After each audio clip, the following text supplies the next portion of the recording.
All right, I'll hand you over now to Eve Speyers from WorkSafe. She's the Principal Scientific Officer there, and she will be talking a bit more about how we can integrate with WHS legislation with contaminated sites. Thank you, Karina. Okay, so my name's Eve Speyers. I'm the Principal Scientific Officer at WorkSafe. I'm also the Occupational Health, Hygiene and Noise Team, it's a bit of a long title there, Team Manager. And my team focuses on asbestos matters as well as occupational hygiene matters. And we have a large focus, because it's a large body of work in terms of the number of complaints that come into us in regards to non-compliant asbestos removal work that's conducted usually by licence holders and non-licence holders. So there is a requirement in this state for asbestos removal to be conducted by licence holders under certain conditions, and I'll get onto that in a minute. But very often we see non-compliant work, and that can very often lead to a contaminated sites issue. So where we have some control, where work is notifiable or aware of a complaint that came in, we can actually manage that effectively as a department. But where we don't know that work's going on, that can be problematic. So one of the things I wanted to talk about that Karina mentioned was this collaborative approach.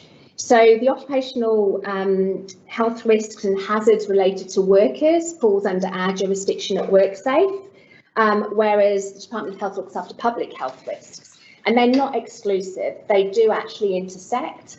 And we like to work collaboratively so we can get the best approach and the best outcomes for the public, but also for workers too. And that often includes local government authorities and environmental health officers as well, because they have delegated responsibilities from the Department of Health to look after asbestos and the health asbestos regulations. Okay, so one thing Karina mentioned as well was WHS legislation. So we are in a time of change here in WA.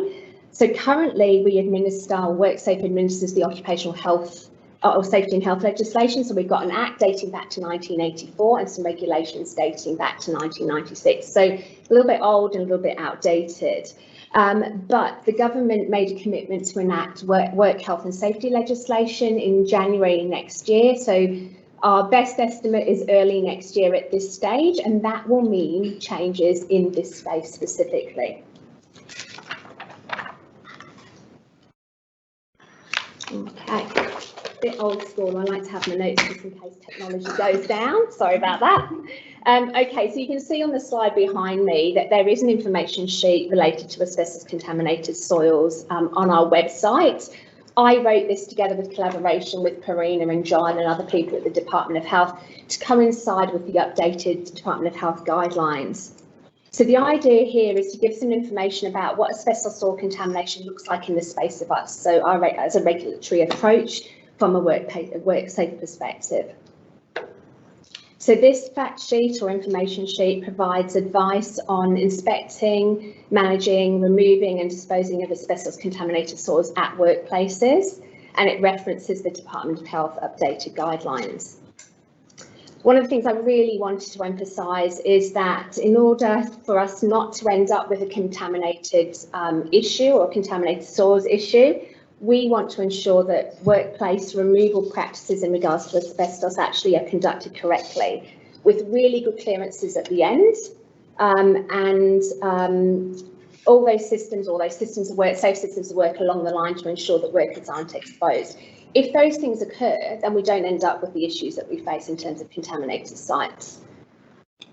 One of the things I wanted to also emphasise was when we do have contaminated soils, and Karina just touched on this briefly, is we want to make sure that we have the correct assessment right at the beginning of the process to determine the type and the level of contamination. And we want to make sure that the correct licence holder is actually selected to do the removal work.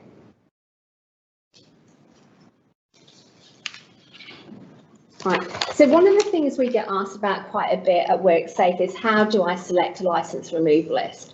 So it can be quite clear in a building or a structural type of situation, but with soils there tends to be a fair bit of confusion in our space anyway.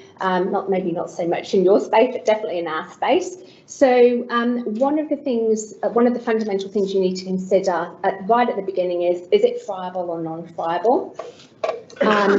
So in that space, we have two types of licence holders in WA at the moment. We have Class A's, which are currently referred to as unrestricted licence holders, and we have Class B's, which are currently referred to as restricted. And those different groups, the Class A's and Class B's, or the unrestricted and the restricted, can remove different types of asbestos. I'll get onto that shortly. So one of the things you need to consider when you're assessing this is the total asbestos surface area within the contaminated soils, and that will then drive which licence holder potentially could help you, obviously dependent on friable or non-friable. So one of the things we also recommend is that when the assessment is done right up front, it's done correctly, as I just mentioned, but also that you use somebody that's competent in helping you to make that assessment. So that could be a competent person, or that could be a licensed asbestos assessor. And we refer to the licensed asbestos assessors as LAAs. Now that's a new class of licence for us here in Australia, or in WA, and that's part of the WHS legislation that will be coming in next year. Now, those competent persons and the LAAs, they need to have appropriate knowledge, training and experience to actually make that assessment. And appropriate control measures then have to be implemented, and I'll get onto the control measures in just a bit, so that the actual work is done correctly, and then we therefore have no legacy issues to deal with moving forward. I'll briefly touch on this. I'm sorry if I'm going over stuff that you already know, but we have a wide audience here, so I'm not sure about the knowledge base. Like I mentioned, 2 licences in WA at the moment related to asbestos removal. So unrestricted or Class A. They can remove all forms of asbestos, both friable and non-friable. And the friable asbestos is defined as being easily crumbled or pulverised under hand pressure. And obviously in that space, that material is more prone to releasing fibres, and so the exposure risk there is higher. In that space of unrestricted Class A licences, it's a much smaller group. I can see Thrune is here. I'm looking at logos. So Thrune is one of our unrestricted licence holders, and it's a much smaller group because of the type of work that they have to engage in and the, I guess, complexity of controls and the risk associated with it. And there's a couple of photos up there. You've got low density asbestos fibreboard and pipe lagging, so we would consider those as friable. This space, so the restricted licence space, or the Class B licence holders, as we refer to them in WHS legislation, they're our biggest group by far. Currently, we have about 900 licence holders, and the vast majority of our complaints come in regards to this group, an incorrect removal. And also, right at the end of the process, Karina mentioned, we recommend going through with the client to make sure that the site is clean. The issue in this space is that doesn't happen very often, and we get complaints that come in that there's fragments all around site, and we're dealing with it after the fact, which makes it very hard for us to follow up. And this class removes non-friable only, so that's your asbestos cement products, so things like your roofs, your fences and your eaves.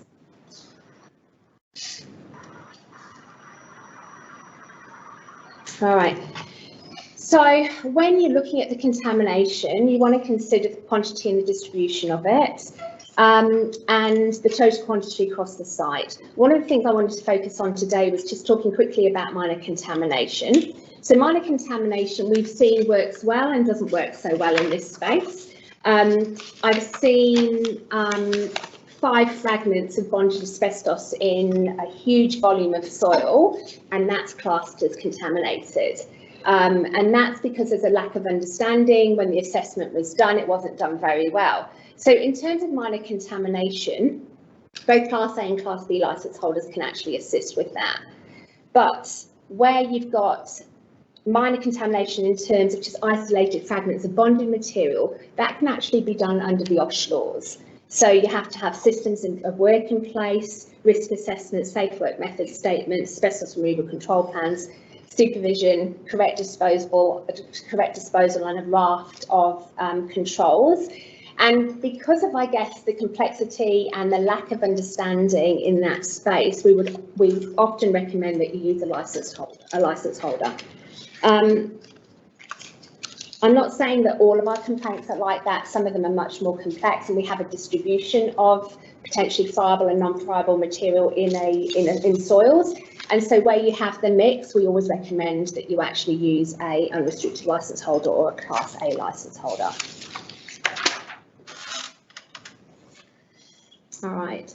So soil remediation actually is a fairly specialised activity, and I understand there's probably only about maybe 3 or 4 companies in WA that actively engage in that space in terms of removal. I've got some control measures that are up there that need to be followed. Okay, I've lost my place. Give me 2 seconds.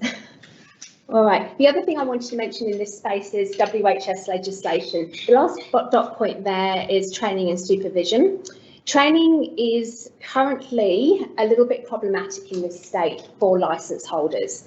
So moving into the WH space, there will be nominated vet courses that need to be conducted by licence holders and their workers. There'll be a transition period for that as well. I can't tell you what that will be at the moment, but the idea there is to give sufficient time for licence holders and their workers to be trained. All right, there's also a search function on our website. So very often the calls that we receive are from members of the public, and they're looking for licence holders and recommendations. So whilst we can't give recommendations, we do have a registration search, and you can select by type of licence holder and also by suburb. So that could be quite useful depending on where you live. Regional areas tend to be a little problematic for us.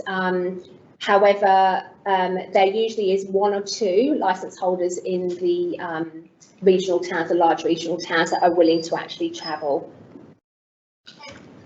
Right, so the last slide I wanted to present on was clearance inspections and air monitoring. So this is one of the biggest changes in the upcoming WHS legislation. So currently clearances are only required for friable work, and in the new legislation they're required for both non-friable and friable removal. So in regards to non-friable removal, they have to be conducted by an independent competent person. And of course this could also be an LAA. And in terms of non-friable work, they have to be visual. So it doesn't say that you have to do air monitoring unless there's a risk that was deemed by the independent competent person. But your visual checks have to be thorough, they have to be clear, they have to be well done so we don't end up with those legacy issues. And as I mentioned, monitoring, currently it's only for friable, but in the WH space, non-friable where the ICP deems that there's a risk. Okay. Thank you. Some questions? Yeah, if you want to. I know I went through that really quickly. Any questions from the room so far? Put your hand up. With the LAAs, is there going to be, if you've got a... We're going to give you a mic for the online audience. Oh, yes. No, that's all right. I hope you haven't lost your train of thought. With the LAA licensing, yes. Is other states' licenses going to be recognised? Okay, so it's a common question that we get. So I'm not from the licensing section, but my understanding is yes. Yes, that's true. Yeah, there's been a lot of debate about where people get their licenses from, costs related to each state, because we're all unique and individual. But yes, that's the short answer. Anything else from the room before we go to the online questions? We're good?